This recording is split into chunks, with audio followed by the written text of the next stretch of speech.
Hi friends, good morning. சின்ன வெங்காயம் பூண்டு போட்டு குழம்பு வைக்கலாம். புளிக்குழம்பு. கடலை எண்ணெய் ஊற்றி கடுகு சீரகம் வெந்தயம் போட்டிருக்கேன். கருவேப்பிலை போட்டுக்கலாம்.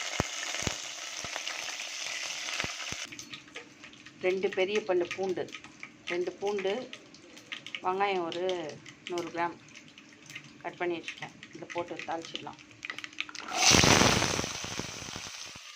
மூடிட்டோம்னாக்கா செத்துறாது. வெங்காயம் நல்லா வதங்கிடுச்சு. இப்போது 3 தக்காளி பெருசாக கட் பண்ணி வச்சுருக்கேன். அதை இதில் போட்டு நல்லா வதக்கிடலாம். நல்லா வேகும். தக்காளி வதங்குது. இதுக்கு 2 ஸ்பூன் உப்பு போட்டுடலாம். இன்னும் குழைய வதங்கணும்.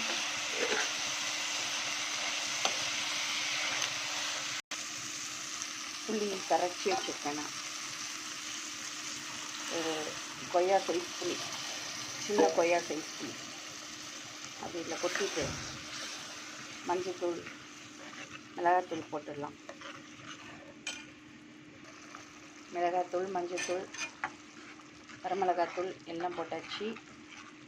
இதில் கொஞ்சம் தண்ணி விட்டு நல்லா கொதிக்க வச்சுட்டு லைட்டாக இறக்கச்ச ஒரு பிஞ்சு வெல்லம் போடணும். டேஸ்ட்டாக இருக்கும். குழம்புக்கு தேவையான தண்ணியெலாம் விட்டுட்டோம். மூடி வச்சுட்டோம்னா நல்லா கொதிச்சு எண்ணெய் பிரிகிற அளவுக்கு ஆகணும். வெயிட் பண்ணி பார்க்கலாம்.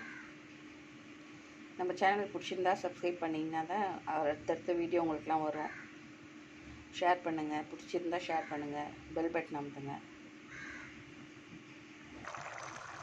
குழம்பு நல்லா தலப்பலன்னு கொதிக்கிட்டா இங்கே பாருங்க, கொஞ்சமாக வெல்லம்.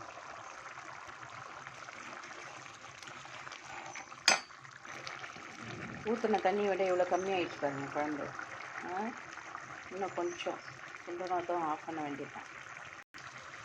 நல்லா சுண்டி போச்சு. நம்மளோட பூண்டு சின்ன வெங்காய குழம்பு ரெடி.